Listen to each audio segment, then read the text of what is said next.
Why would you not give exact words? 2 or 3 minutes? I'm just so bored of this. He's way too defensive.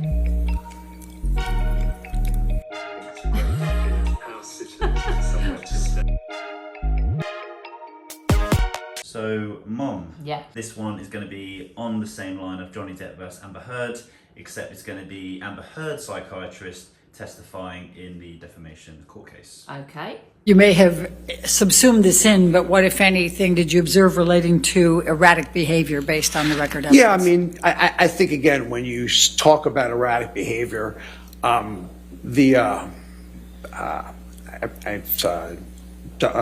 Kipper's deposition, I believe it was, where, and I think I made particular note of this only because I'm a psychiatrist myself. There was a very large ranting about Dr. Cowan, who was Ms. Heard's psychologist therapist. And the language, you can be dissatisfied with your provider. I have no problem with that. You could be dissatisfied and you have a right to go to wherever you want to go to. I see why this clip is 1 hour and 51 minutes long. The texting that were involved in this in terms of erratic behavior was disturbing in terms of the verbiage used, the phrases used. Am I free to use some of the language, or should I reserve that, Your Honor? You could answer the question. Go ahead. I can? Believe me, the jury's been hearing it. Okay, all right, I want to make sure. Sure, I want to make sure. Okay, so it's something along the line that Dr. Kipper is an effing charlatan. He ought to... Objection, hearsay. He's entitled to rely on it and he's to give his examples. He can talk about what he developed from the hearsay, but not repeat it himself. He's entitled to give examples. I think everyone's really tired, aren't they? They're like, People can't string a sentence together anymore. Objection. Without giving the exact words that you recall. Oh, without giving the exact words? Yeah. Okay. So, I mean, without giving the exact words, it was basically vulgar language directed toward... Why would you not give exact words?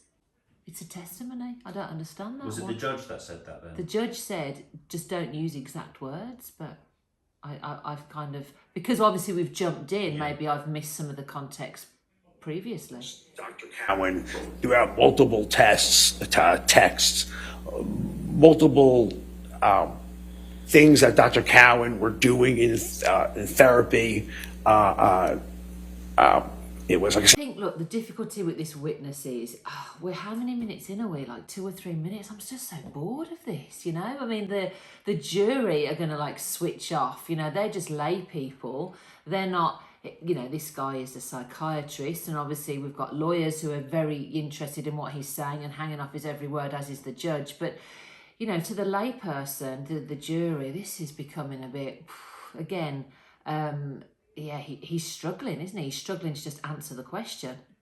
like I say, it was without relating. Succinctly, I think. But what effects may it have? I mean, this is one of the drugs that Mr. Depp was taking, Yes. correct? It was a prescribed drug? Yes. Okay. So yeah, please So explain. the effect of Seroquel is it's very often used as a sleeping agent because it doesn't have a lot of the side effects that are associated with conventional antipsychotics, movement disorders, tardive dyskinesia, et cetera, or at least it's a very low risk of that. So people have used it off-label, physicians have used it off-label to help them sleep.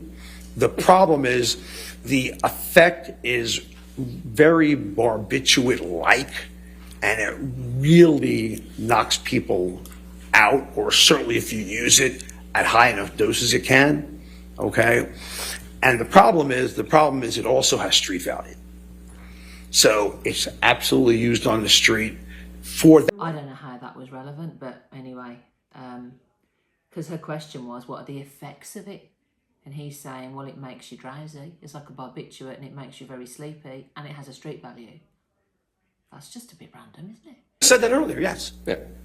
And it's a departure from the methods of the profession to render an opinion without an examination and without conducting an evaluation in accordance with the standards of psychiatric practice, correct? Well, again, by the way, for the record, intimate partner violence is not a psychiatric diagnosis. I'll start with that. Substance usage by themselves is not a psychiatric diagnosis. If you want to cut to the chase, psychiatry is not a diagnosis of that. Narcissistic personality traits is not a diagnosis. Ergo, I am basically commenting on the things that were brought to me, which are not diagnosis. But an evaluation, if I was going to treat a patient or anyone here, those are the steps I would take. We, I think, started with the notion that this rule applies broader than diagnoses. It applies to professional opinions. I believe you just rendered quoted professional opinions relative to narcissistic personality traits, haven't you, sir? Relative to Mr. Depp. Again, I believe you just commented on what it takes to do in a psychiatric evaluation to establish a diagnosis. I'm almost certain that's what you said. And maybe I'm wrong. Maybe you didn't say that, but I'm sure you did. And therefore, what I'm saying is neither IPV, nor substance usage, nor narcissistic personality traits a psychiatric diagnosis. And then under the rubric of expert witness testimony, you are saying I acted unethically under the rubric of expert witness testimony. So if you, sir, would like to proceed that expert witnesses... You know, he's way too defensive. He's way too defensive. He's trying to be a real smart ass, isn't he? Let's be honest. And you don't want that as a witness. For Amber's team, you really don't want him as a witness. You've got to appeal to the jury. He's coming across as very, and he's meant to be impartial. You know, at the end of the day, I know he's been called as Amber's witness, but he's been called for his academic stature. You know, he's been called because he's a psychiatrist. Aren't ethical. Based on that, I am not going to sit here and disagree with you and waste everyone's time. I think it's fairly obvious. So thank you. Go ahead. These were your words. He's the witness. Thank you. You can continue. That's fine. I'm just saying back how they're interpreted. Okay. Let's start with the easy question then. Maybe we can... That was pretty easy. Go ahead. All right, Yeah. Doctor, you're going to have to just answer the questions. Okay. Sorry about that. Getting into it. You need to just answer the question. Okay. I'm getting into it. You are not rendering any diagnosis whatsoever of Mr. Depp today or ever.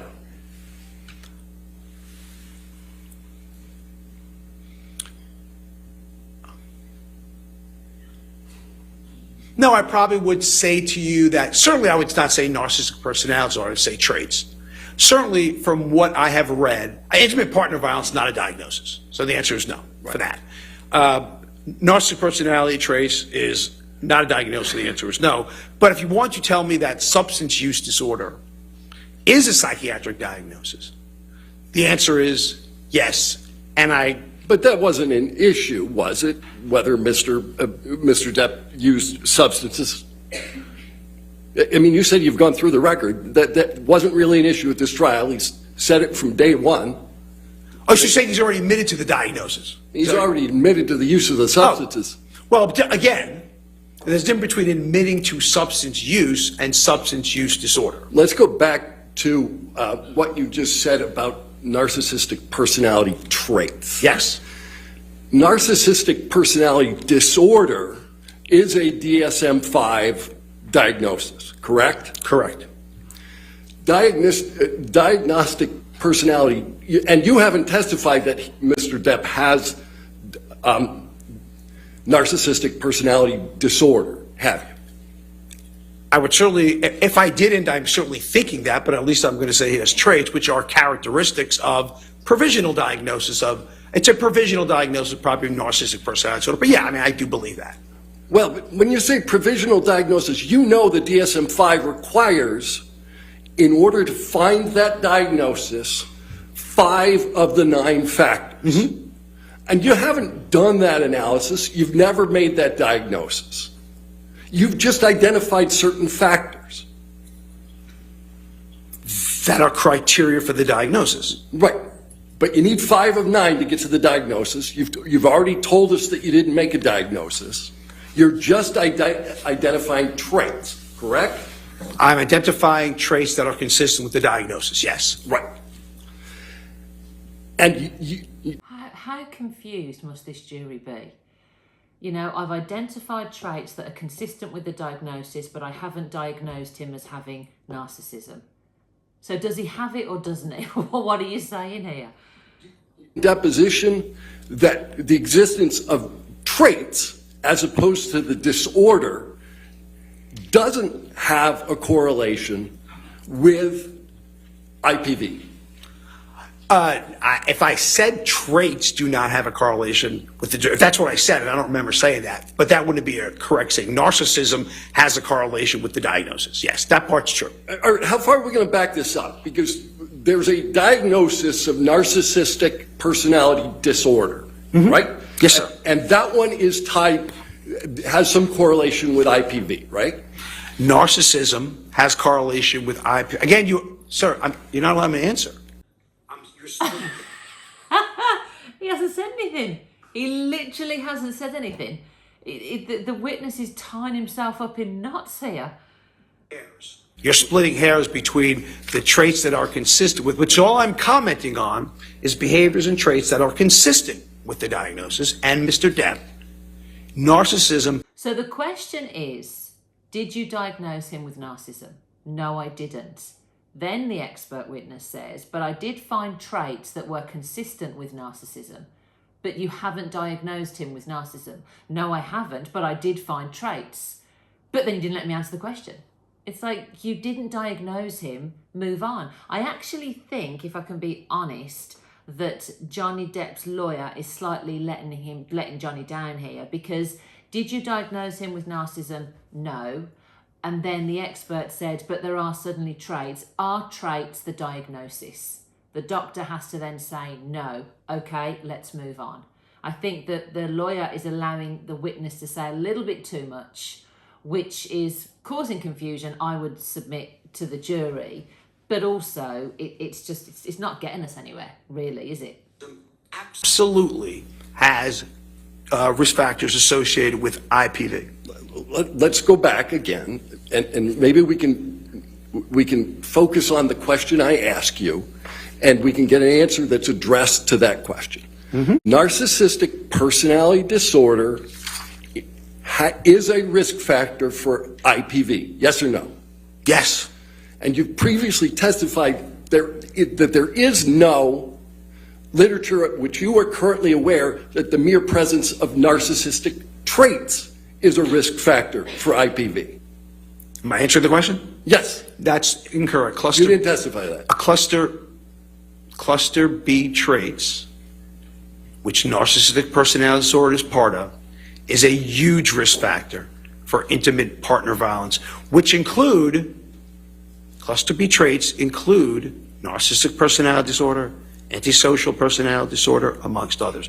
I think what Johnny Depp's team is trying to say, that in order to prove IVP or IPV, the partner violence part of it, the step back from there is narcissism, and the step back from there is certain criteria so you tick those boxes, 5 out of 9, I think he said, to show that we have a narcissistic person, and then once we have that, we can then go on to prove IPV. And what the legal team are trying to say is, if we go back those 3 steps, you couldn't tick those 5 out of 9 boxes. You could only find some traits.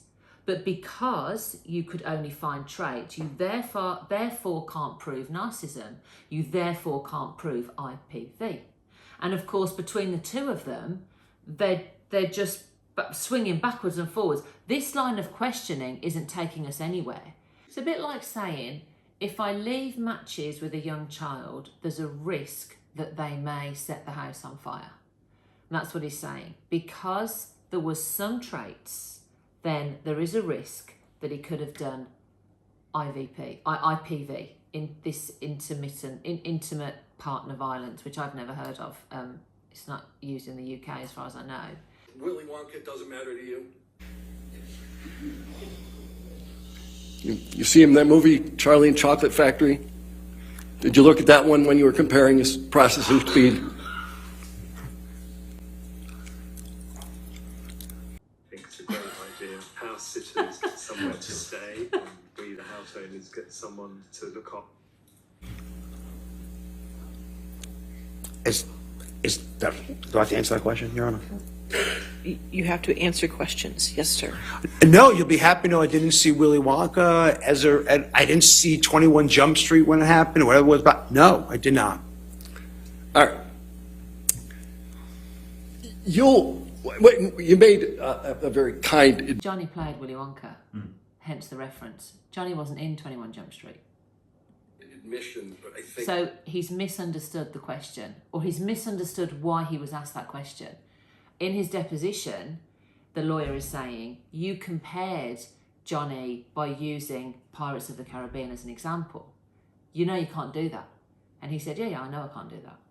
Well, then did you use Willy Wonka? Well, no, I didn't use 21 Jump Street. But the lawyer's left it, you know, he's let it go. I would have pulled him back on that because he's not understanding the question. During your deposition, what were the circumstances under which you decided to call Mr. Depp an idiot? Under somebody call Mr. Depp an idiot? Yeah, you called Mr. Depp an idiot in your deposition. Why? Okay. So I think it was in the context. I think it was in the, you probably should read the context of it, because I think the context was, and I'm trying to think back, okay? And what I thought it was related to was if you're coming to some deposition, okay? And again, I'm thinking back, so you have it in front of you. He's thinking back. He's thinking back. I don't. So I'm thinking back where he's coming in from Europe for a deposition, video deposition that he gave, and he took an overnight the night before. And what I think I said was that if you're going to do a major thing to a trial that you're involved with, I think you'd be an idiot to come in the night before. All right. So I didn't call Mr. Depp an idiot. I certainly called that planning an idiot. I didn't call him an idiot. So the words, so I mean he's an idiot, are mistranscribed? No, I'm sure, again, if I said it in that, if you're just reading one line, one snippet, I'm sure it was in the context I just said. But again, you have it in front of you, I don't. Yeah. What would be really helpful there is if you just read it out.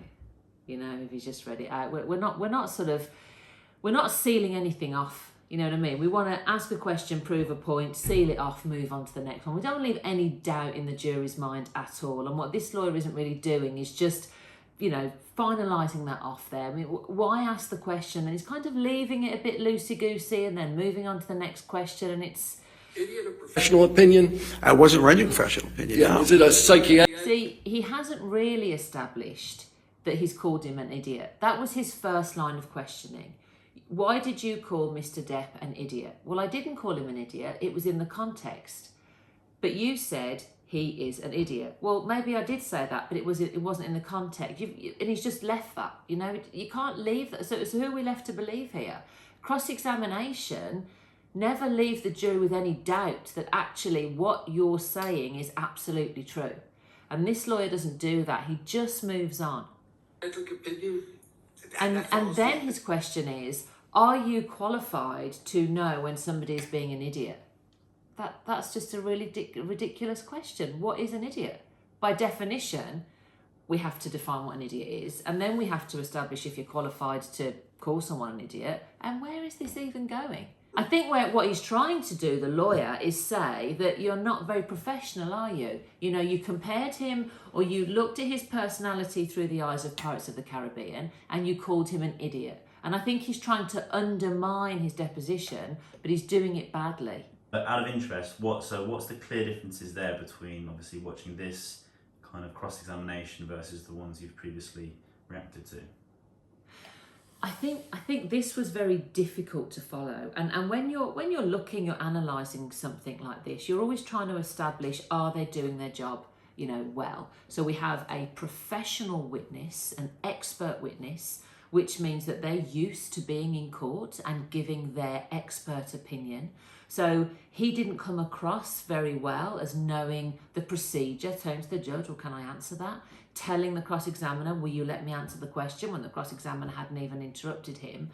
So what the jury is looking at, bearing in mind they're not used to these procedures, is we've got an expert witness here that's clearly not very good, and therefore, should we believe his testimony? Should we actually give that any credibility? Because he doesn't seem to be very comfortable in that courtroom presence, and yet he holds himself out as an expert witness. So compare that then to this particular cross-examiner, who is meant to be convincing the jury that his testimony, not his ability, but his testimony has holes in it. I don't think he's done a very good job either. And I think the reason that I think he's not doing a very job is because Vasquez was very on it. She just nailed it. She was just neat. She was tidy. She was precise. She knew exactly what she was answering. She got her answer and she moved on. And if she didn't get her answer that she wanted, didn't labour the point, she moved on. Because actually her performance was such that you were keen to know her next question. And sometimes that's good, because the jury's actually forgotten what the witness is saying and looking to the next question and looking to the next question. So I think this little section of the trial was very poor on both sides, on the side of the cross-examiner and on the expert witness. Who would you say it affected more from? If I was a jury member, I would be saying it affected Johnny's team more, because whereas an expert witness should be used to giving evidence, they're not in court anywhere near as much as the cross-examiner is. And the cross-examiner, I didn't feel, owned this particular piece of questioning. I think he allowed the expert witness to run away with him. He didn't interrupt him. He didn't stop him. He didn't bring him back in line again. So I would say it hurt Johnny's team more.